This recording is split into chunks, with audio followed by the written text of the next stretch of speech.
Ay, nangyari kagabi, nagkagulo daw. Mga guys, nako. Nagising na pala to. Ay, nako. Oo. Opo. Nagkagulo sila kagabi. Nagkagulo sila, no? Naligo na si Mamang, ikaw hindi pa.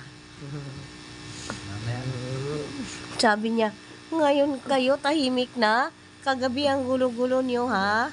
Gulo-gulo. Oh? Mausok man kagabi, guys. Sobra. Di kami nakalabas. Ayan. Obo agad.